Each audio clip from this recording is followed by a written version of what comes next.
What is music? My AP music theory teacher asks the class.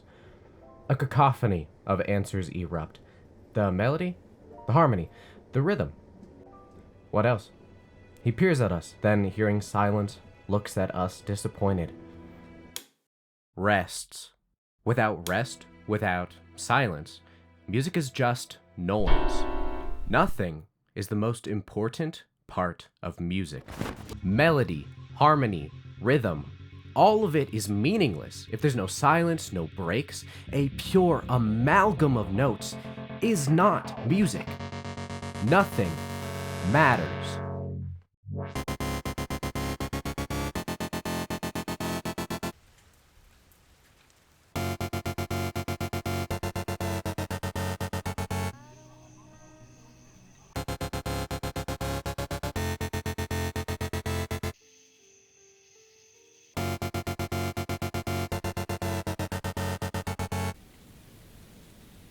Intense flavors make a great dish.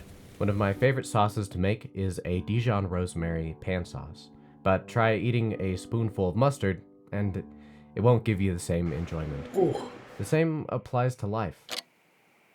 Too much chaos is exhausting. And nothing becomes valuable. Nothing matters. Without nothing, chaos is overwhelming. But with just the right amount of nothing, chaos becomes exciting. Without stillness, without moments to just be.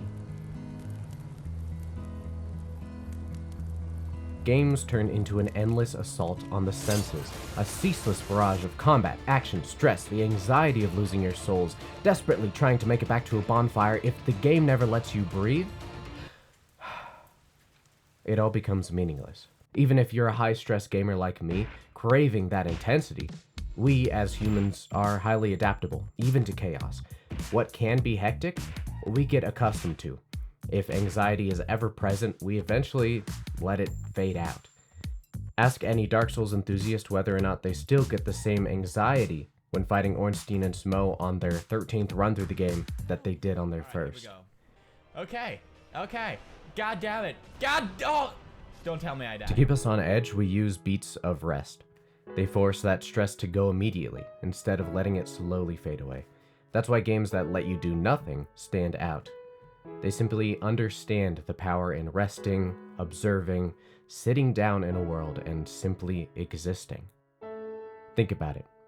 Some of gaming's most memorable moments aren't just the big victories, the hard-fought bosses,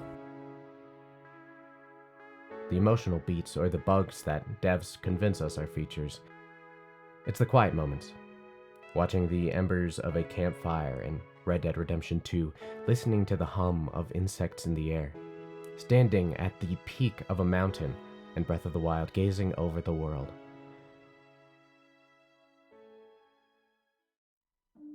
You're back! Did you bring me anything? One of the most memorable moments of my first Skyrim playthrough was when I bought Breeze Home, the cheapest purchasable residence, got married, and adopted an orphan. I built a family, and every day I would wake up, cook, hunt, blacksmith gear, and talk to my family. After 50 or so odd hours of action and adventure, a vast array of side quests I can at this point barely remember, this couple hours of nothing was the most immersive. It made the world seem alive. More importantly, it made me feel present in that world. But this isn't just about immersion. It's also about pacing. Silence isn't just the absence of sound. Silence can build suspense, eeriness. After waking up in Yharnam, there is no music, no enemies, just the distant, muffled sounds of an infected and dying world.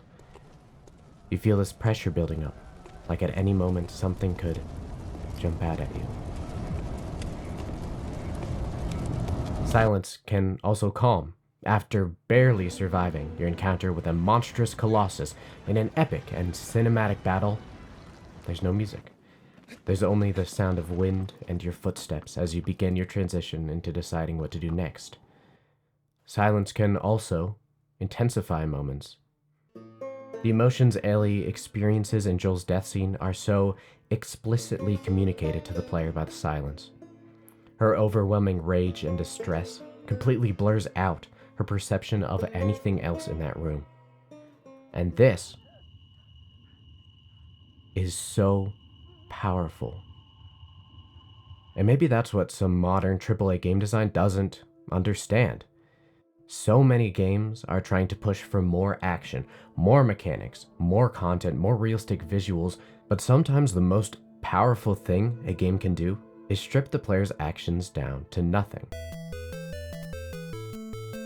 Not every game strives for immersion or narrative depth. The players of these games are looking for nearly pure mechanics and gameplay-driven experiences like Tetris, CSGO, or Overwatch, which strive in high-intensity, restless game loops. These games don't feature the same traditional implementations of rest, such as sitting at a bonfire in Dark Souls, but instead rely on essential breaks to prevent sensory overload. Competitive games usually feature quick matches with high intensity, like Overwatch, or long matches with extended periods of stress and rest, like Apex Legends. And although it seems like the latter has more intentionally integrated stops with early game looting, then rotating between zones, and moments of cautious positioning to create some tension before the inevitable peaks of combat and stress. Keep in mind that Overwatch has respawn timers, breaks in between rounds, and walking back to the action, a mini version of these longer break periods. Ultimately, the idea of nothing in games isn't exclusive to slow, narrative-driven experiences. Even the most action-heavy, mechanically focused games understand the necessity of pacing. This balance between action and rest isn't just a feature of high-intensity games, it's a fundamental part of game design across genres, whether through structured downtime in competitive matches or the natural ebb and flow of gameplay. Rest is what makes engagement sustainable. But what happens when a game leans entirely into the concept of nothing? When rest isn't just a pause between action, but the primary gameplay loop itself. Lately, I've noticed something. A boom in casual and hyper-casual games. 5 years ago, I would have called hyper-casual a mobile genre, but now we're seeing these games flood to PC gaming too. Why? Because they tap into this power of doing nothing. One of the most powerful games I've played recently is Night in the Woods, a game that masterfully uses walking around and talking for the majority of the game to tell a wonderful story while somehow not sentencing me to boredom.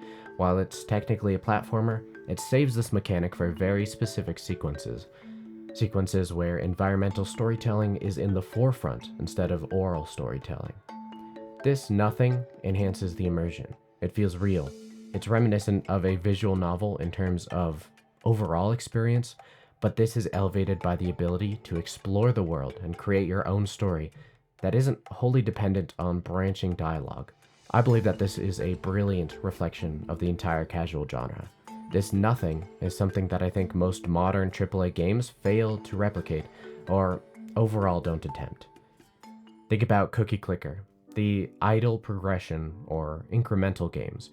These games take the idea of nothing as their infinite primary gameplay loop, replacing stress with mindless repetition. Something that, as a game designer, I find extremely interesting.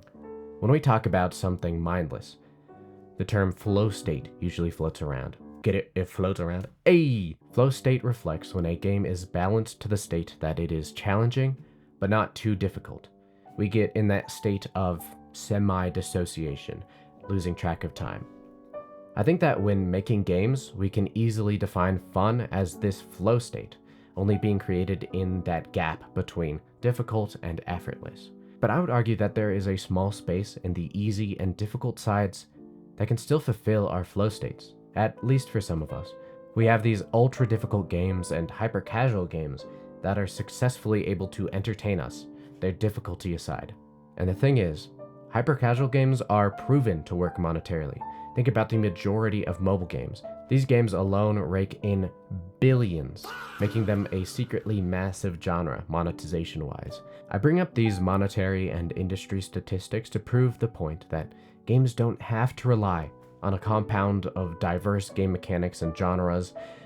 It might be just me, but I'm noticing less and less AAA casual games, and more of these multi-genre action-adventure open-world hyper-realistic Souls-like RPGs. I believe it's this conglomerate of buzzwords that gets the publisher excited to spend an absolutely absurd amount of money developing a game, opposed to developing a game where the gameplay is just talking and walking. And they can still be extremely successful while letting the player do nothing.